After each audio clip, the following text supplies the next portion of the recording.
Компютърната лингвистика е дисциплина, която се занимава с създаване на методи и алгоритми, как компютърът да разбира и генерира естествен език. Тя има близо 60 годишна история и вече много десетилетия се прилага над медицински и биомедицински текстове.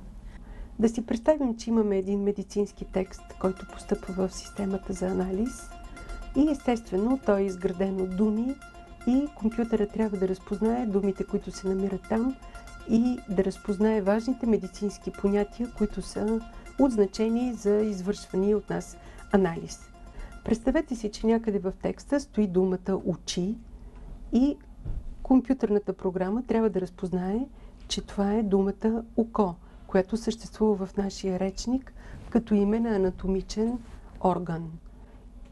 И имаме нужда от един морфологичен анализатор, който да наложи думата очи върху нашия речник и да намери съвпадение, че думата очи е форма на думата око. За български нямаме много ресурси в електронен вид, които да са публично достъпни. Един от достъпните ресурси е Международната класификация на болестите 10-та версия, която съдържа имена на анатомични органи. И ето така в една нейна позиция намираме органа око и по този начин ние знаем, че око е орган, така както са устни, език.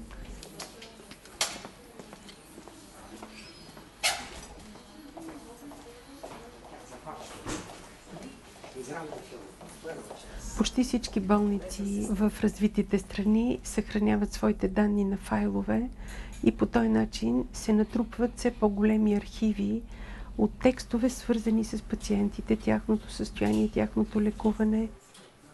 Всъщност, нарастването на този обем е главната причина да се търсят методи за автоматична обработка на текста. Има много проекти, които са финансирани от отделните страни за обработка на биомедицински текст. Нашата университетска болница по ендокринология разполага с болнична информационна система, съдържаща над 100 000 записа, включващи и анамнези, статуси, епикризи, клинико-лабораторна информация и други, които подлежат на анализ с средствата на компютърната лингвистика. Болничната информационна система е създадена преди 25 години. Имали сме два проекта за обработка на медицински записи и винаги нашия партньор е била Университетската специализирана болница за активно лечение по ендокринология. Работата с еднотипни записи до голяма степен позволи да осъществим една приемственост на нашите дейности в последните 3 години и половина. Малко е правено за славянските езици, много е правено за английския, за френския, за немския, но ние решихме да започнем работа с българския, с един научен проект. Той се казва Евтима и в него става дума за това да извлечем информация за статуса и историята на пациента автоматично от текста на болничния запис, да структурираме тази информация и с компютърни методи да търсим подобие между историите на пациентите.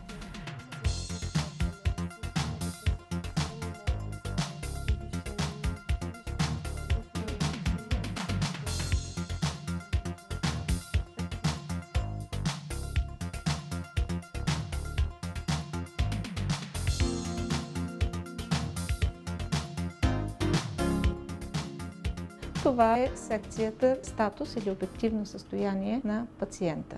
За всеки от атрибутите се извлича информация за неговата стойност, която описва текущото състояние на пациента. Това структурирано описание се използва в последствие, за да може съответният лекуващ лекар да види информацията, описваща текущото състояние на пациента, като част от премълчаните атрибути са маркирани в зелено, без особености. Те приемат стойността по подразбиране. За белите атрибути това са стандартни показатели. Показателите, които са маркирани с жълто, показват някои органи и техни състояния, които са с някакви увреждания и трябва да се гледа с повишено внимание на състоянията, които са описани с червено. българските пациентски записи имаме латински термини, които са прехвърлени на кирилица. Може би това е най-редки език в света, латински написан с кирилица. И специално при диагнозите това е много често срещано и трябва да се вземат специални мерки, за да се разпознаят правилно тези диагнози. За всяка от диагнозите се прави търсене в класификацията и тук се вижда най-близкия код, който може да бъде асоцииран с тях, за да може структурирано да се представи описанието, използвайки само международната класификация. Работя в екипа на Националния раков регистър, където получаваме данни за пациентите с рак от цялата страна. Налага се специалистите по обработка и кодиране на информацията да принтират тези документи, да ги изчитат, да извличат информацията от тях, да я кодират и отново да я внасят в друга информационна система. С работата ни по проекта ЕФТИМА участвахме в създаването на механизъм за автоматична обработка и извличане на данни от епикризите и други медицински документи на пациентите.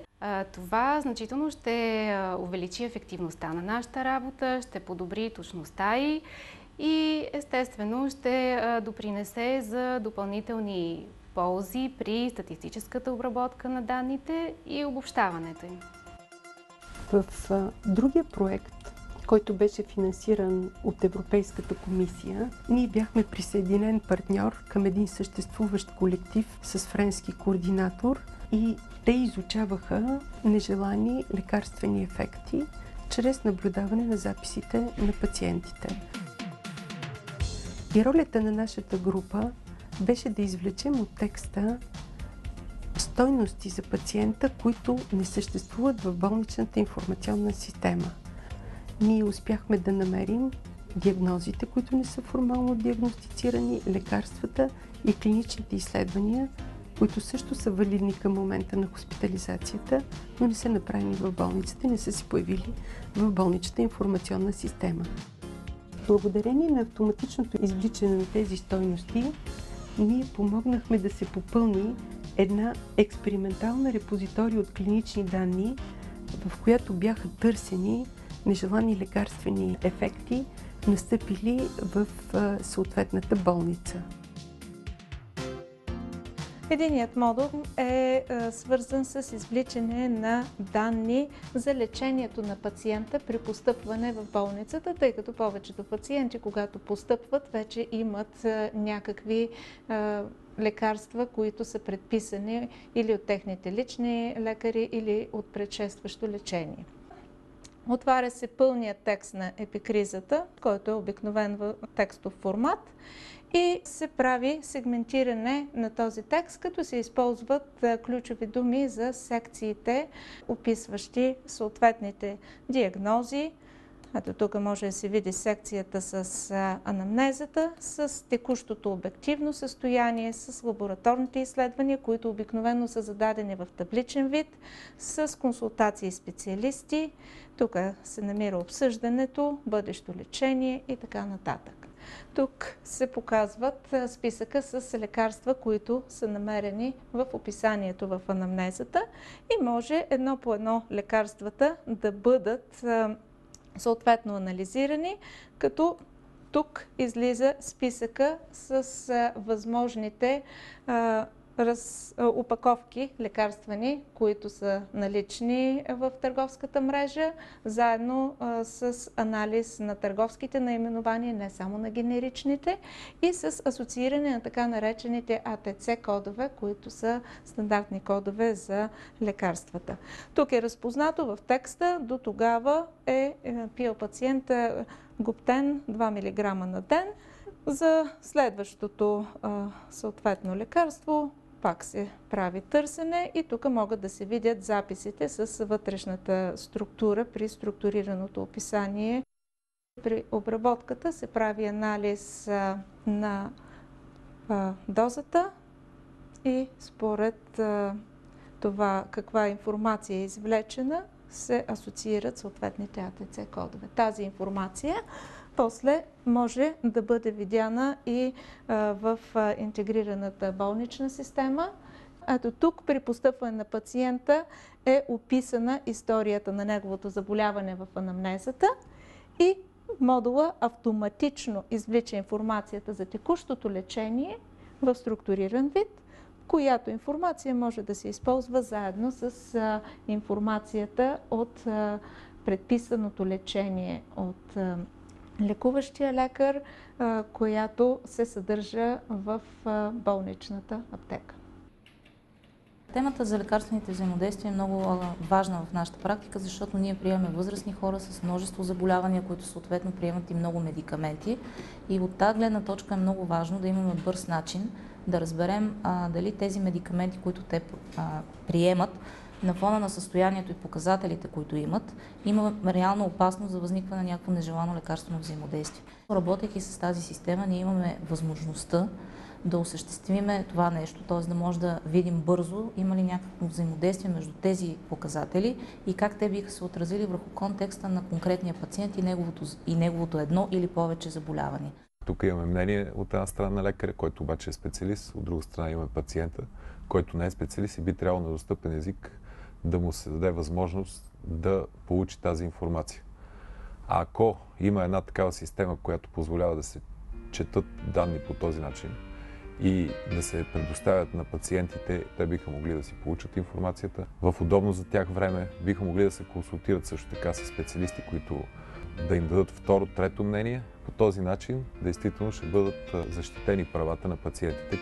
Така че разчитаме много на всякакви инициативи, свързани с регистриране на нови технологии, с навлизане на нови технологии, с регистрация на самите пациенти.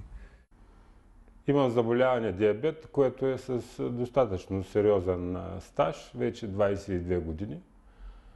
Диабет е една болест, която изисква много грижи. Изисква почти постоянно и компетентно медицинско наблюдение, консултация, информация за начините, по които може да се лекува. Като разбрах за проектите, които се работят в тази връзка, мисля, че това е изключително интересно и ще бъде изключително полезно. За да може човек да получи по още по-достъпен, още по-разбираем за него начин всичко свързано с заболяването. По такъв начин те създават тази наука, която после лекува нас. Лекуващия лекар може да следи моето състояние всеки ден и може да ми дава ценни съвети. Дори може да промени терапията.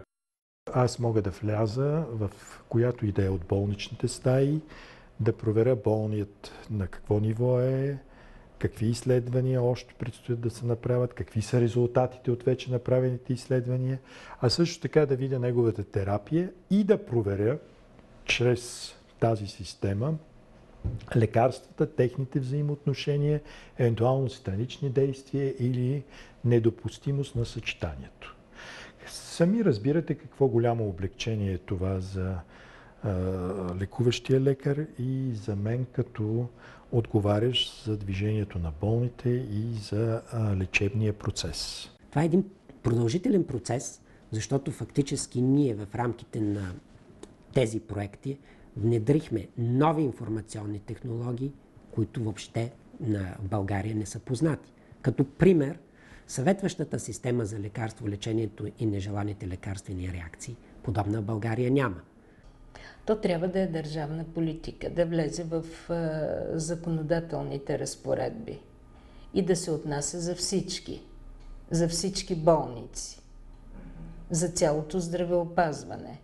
Тоест, усилията трябва да се положат от тук нататък, така както лекарите не знаеха да работят с компютри, а сега без тях не могат да си отчитат дейността, по същия начин да се въведат и тези нови технологични методи. Защото иначе, да, това е добре, но когато става въпрос за рутинна работа, на практика много трудно се налага. Ние докато накараме лаборантките да нанасят резултатите в компютрите, беше много трудно и до сега 100% не се извършва.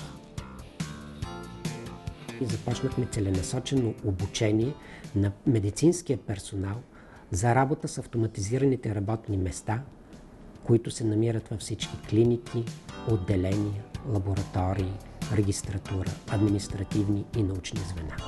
Този процес е продължителен. Той е непрекъсваем, защото когато системата се адаптира и променя и надгражда за извличане на данни от текста на анамнезата или на други текстови масиви, колегите трябва да са обучени. В европейски университетски болници броят на информатиците по медицинска информатика в тези болнични информационни отделения по болнична информатика, каквито има, например, във Франция, е минимум 5-6 на 100 легла. В Съединените щати над 10-11 на 100 легла. А в България ние сме само няколко човека. Според чужди експерти, посещавали това отделение по медицинска информатика и нашата болница, при нас няма пренасищане от ненужна информация, информационен шум. Системата е много стегната, проста, достъпна за работа и лесно може да бъде усвоена от всеки новопостъпил медицински специалист. Медицината е много голям свят с много терминология, но поне за диабета в рамките на тези два проекта постигнахме една добра покриваемост на понятията, на нещата, които са важни за нея и се надявам да можем да продължим в тази област.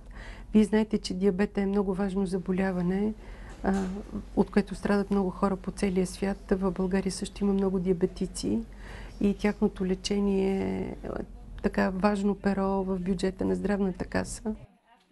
За първи път новата технология на обработка на медицински текстове и извличане на медицински факти от тези текстове ще даде възможност при приложението и върху милионните масиви от записи на Здравната каса, тъй като всеки лекар предоставя данните от прегледа си, включително и текстови, анамнеза, статус, изследвания и лечение, да бъдат обработени, да бъдат анализирани, което ще бъде огромен успех за самия анализ на дейността вътре в Здравната каса, нейната функция, осигуряващо адекватното заплащане на медицинския труд, и от друга страна самите лекари ще могат да получат информация за самия лечебно-диагностичен процес и за качеството на тяхната работа, а самите пациенти от своя страна ще бъдат по-добре лекувани и всичко това ще бъде от полза за цялото общество. Тъй като в областта се извършват изследвания много години, човек може да се запита защо този софтуер не е широко достъпен, защо не го виждаме приложен над медицинските и клиничните текстове. Първата причина е, че тези технологии не са много известни. Изобщо обработката на естествен език е една технология, която не се познава. Втората причина е, че постигането на значим и използваем резултат в тази област е свързано с многогодишни инвестиции в натрупване на ресурси, прототипи, дългогодишно тестване на алгоритми. И третата причина е, че при работата на езиковите технологии обикновено има малък процент от грешка, да кажем 5 или 6%, неверно обработени единици в текста или неразпознати. И фактически трябва да се намери такава ниша за приложение на езиковите технологии, при която точност от 95% да бъде достатъчна за целите, които сме си поставили да постигнем при тази обработка. Събраните бази данни за различни пациенти, различни заболявания, различни подходи към тях дават възможност както да се получат определени научни резултати, да се направят и практически изводи за диагностиката и лечението, те могат директно да влязат в ежедневната практика на всеки практикуващ лекар, в полза на пациента. И вече имаме конкретен резултат и то на много високо ниво. Това, което е направено, е уникално по своята същност. Няма друг такъв аналог ни в никоя болница и в никоя друга българска структура. Компютъризиране в най-голяма степен ще даде възможност на хората да имат избор, да бъдат спокойни и по-правилно да се борят с болестта. И очакваме в най-скоро време да има резултати, тъй като ние всъщност оценяваме резултата. първата награда на 23-та международна конференция на Европейската асоциация по медицинска информатика в Осло просто показва, че нашите учени не само са равнопоставени, те в своята дейност са най-добрите. Резултатите, които получаваме на най-високо европейско и световно ниво, в края на краищата са насочени и те имат своя голям смисъл, когато се реализират в рамките на условията в нашата страна, в полза, например, на системата на здравеопазването, което в края на краищата означава в полза на всеки един пациент, на всеки един от нас.